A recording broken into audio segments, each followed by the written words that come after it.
Hai, Assalamualaikum. Nama saya Nurqurul Ain binti Hamdan. Saya akan membentangkan tentang pendirian saya, yaitu gabungan semula jadi dan asuhan persekitaran. Saya berpendapat bahawa perkembangan kanak-kanak dipengaruhi oleh gabungan kedua-dua faktor, yaitu semula jadi, genetik dan asuhan persekitaran lah. So, kedua-dua faktor ini memainkan peranan yang saling melengkapi dalam membentuk kepribadian, kognisi dan kemahiran sosial kanak-kanak. Dalam pandangan saya, tidak ada faktor tunggal yang dominan, tetapi kedua berinteraksi secara kompleks untuk menentukan perkembangan keseluruhan seorang kanak-kanak. Yang pertama, peranan genetik dalam pembentukan asas perkembangan. Genetik memberi asas kepada perkembangan fizikal dan kemahiran asas individu. Kajian dalam bidang genetik menunjukkan bahawa banyak aspek perkembangan seperti kemampuan kecerdasan, bakat semula jadi dan kecenderungan genetik terhadap gangguan tertentu. Contohnya autisme, ADHD diwarisi daripada ibu bapa. So, teori Jean Piaget yang mencadangkan bahawa perkembangan kognitif berlaku melalui peringkat-peringkat tertentu yang dipengaruhi oleh kematangan biologi, menunjukkan bahawa terdapat elemen genetik dalam perkembangan tersebut. Sebagai contoh, peringkat awal pemahaman objek kekal yang diperkenalkan oleh Piaget menunjukkan bahawa kanak-kanak hanya dapat memahami konsep tersebut apabila sistem saraf mereka mencapai tahap kematangan tertentu yang dipengaruhi oleh faktor genetik. Seterusnya adalah persekitaran sebagai faktor pendorongan dalam pembelajaran dan kemahiran sosial.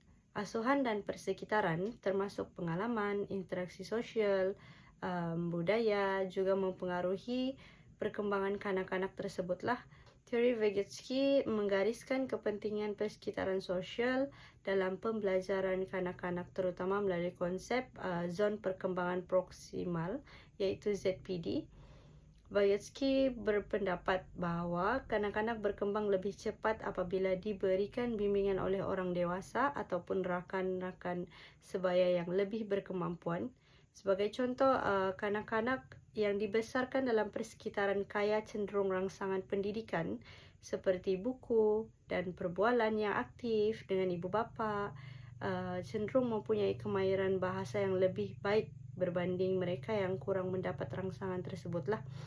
Walaupun kedua-dua mungkin mempunyai potensi genetik yang sama. Seterusnya adalah interaksi dinamik antara genetik dan persekitaran. Genetik dan persekitaran ini tidak bertindak secara berasingan, tetapi ia bertindak dengan cara yang rumit. Dalam teori Bronfenbrenner tentang ekosistem sosial kanak-kanak menekankan bahawa individu berkembang melalui hubungan interaktif dengan pelbagai persekitaran seperti keluarga, sekolah dan masyarakat. Misalnya, walaupun seorang kanak-kanak mungkin dilahirkan dengan kelebihan kecerdasan tertentu, yaitu faktor genetik, persekitaran yang menyokong dan peluang yang diberikan kepadanya seperti pendidikan formal atau sokongan keluarga dapat mengembangkan potensi tersebut dengan sepenuhnya lah. Sebagai contoh, kanak-kanak yang dilahirkan dalam persekitaran yang kurang menyokong mungkin tidak akan mencapai tahap kecerdasan yang setara dengan kanak-kanak yang dibesarkan dalam persekitaran yang lebih kaya dengan rangsangan. Dan seterusnya adalah rujukan dan contoh lah. Yang pertama adalah Jean Piaget.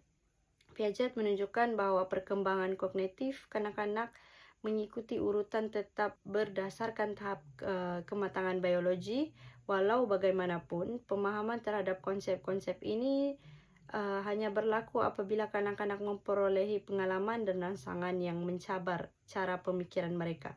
Ini menunjukkan bahawa meskipun genetik menetapkan potensi, persekitaran juga penting dalam memfasilitasikan perkembangan tersebut.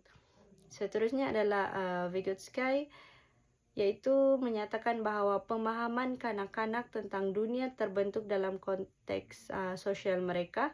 pengaruh orang dewasa dan interaksi sosial adalah sangat penting dalam perkembangan kognitif.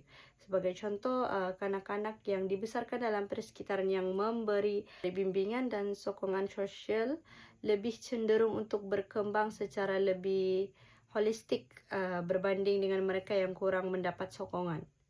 Seterusnya adalah kajian longitude dan penyelidikan genetik.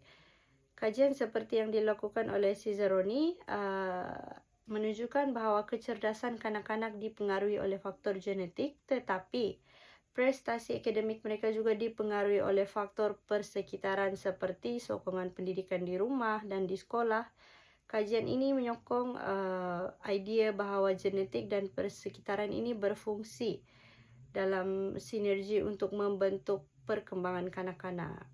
So, kesimpulan daripada pendirian saya adalah perkembangan kanak-kanak adalah hasil daripada gabungan kedua faktor, iaitu semula jadi dan asuhanlah. Meskipun terdapat kecenderungan semula jadi yang diwarisi melalui genetik, persekitaran yang memberi rangsangan dan sokongan memainkan peranan besar dalam mewujudkan potensi penuh untuk seorang kanak-kanak tersebutlah. Oleh itu, pendekatan holistik yang mengiktirafkan kedua-dua faktor ini akan memberi gambaran yang lebih lengkap tentang cara kanak-kanak itu berkembang. So, itu saja daripada saya. Sekian, terima kasih.